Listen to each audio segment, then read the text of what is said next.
Hi Stevie, can you try and sum up that one for us? Quite difficult. I think we played at a good level in the first half, good intensity. Probably a wee bit frustrated at half time that we weren't more than one goal up. And then the game changed in the second half and we didn't change with it. So disappointing in the end. I think to go from the level in the first half where you're thinking you should be 2 or 3 goals up to coming away at the end where you're probably lucky to get a point is quite frustrating. You look at that malaise that maybe sets in after half time. It's perhaps been a problem all season. Can you try and put your finger on where that comes from? When you've only worked with the group for, I think, 4 or 5 training sessions, it's quite difficult, but it's not my job to go in at the end of the game and run and rave at this moment and dig people out and shout, but I can only give them a bit of advice from the tough moments that I've had here. And I think in those moments when the game changes, you probably go back to your default mode. And I would say that, but not just on a Saturday. So the standard has to be there every time you train. And then when you go back to that default mode, you know you can stick together when the moments get tough and you can come out the other side of that. What's needed here, Stephen, just to, with a new manager coming in, what's required immediately, if that's not too simplistic a question, but just to bring everyone back on board and kind of set the foundations for the remainder of the campaign? I think when you look at the first half, there is positives there. I think there was good individual performances, but the game doesn't last 45 minutes. So any potential new manager that's watching knows there is talent in the group, but it's just about how you get that consistency over a 90-minute game, and then the results will start to change. Stevie, the players in there hurting. Are they angry in there? What's the kind of mood? How would you describe it? You've been in this club a long time. Of course they're hurting. And they should hurt, because if you don't win here, that's the feeling that you have to have. I don't think you can come away and say, oh, it was a positive first 45 minutes, because we all know that that's not good enough. That's not good enough. You'd rather have a terrible 90 minutes and win the game. So they need to feel that, and they do hurt. And they're in a tough moment, but the only advice I can give them, which they've probably heard from previous people, is that they need to stick together. It's not an easy place to play when things are going against you, and the only way out it is if you stick together. Did you see it coming? Because you say the first half, some of the play was terrific. At half time, you must have been sitting there thinking, repeat of that, and you'll get the win. I think when you've got experience, I think I probably guessed that Dundee United were going to change their aggression, so you know the game might change at a certain point.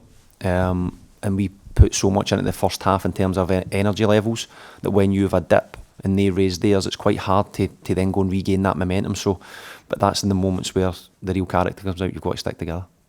Stephen, how important is it for this group of players that the uncertainty is removed as soon as possible and they know who's going to be in charge?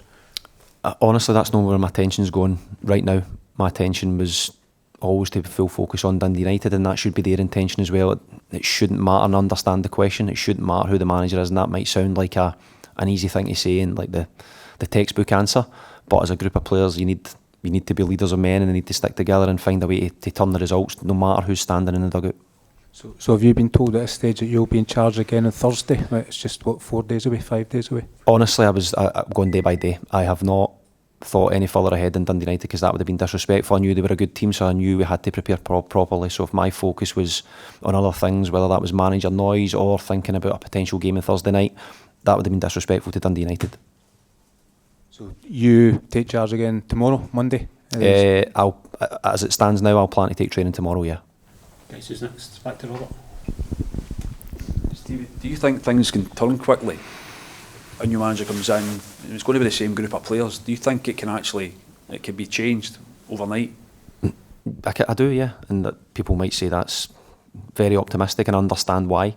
But I've seen enough in the first half performance and enough in the training days I've had, which has been probably 4 or 5 training sessions, that there is good players there, and it can turn quickly. But as I say, I mentioned that pre-game, that time's running out, it has to be now, and I thought that would have been today. And after the first half, I felt like at that point this could be it, but it wasn't to be.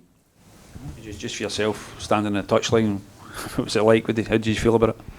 I felt comfortable. I feel like I'm ready to go and work at a first team level, but I'm in no rush. I enjoy the job that I'm doing just now, and I felt comfortable at that. Last one. Stevie, you've not been with the squad very long, but you've been around the club for a long time. Is there a lack of leaders in that team? No. There is people in there that lead the group and drive the group.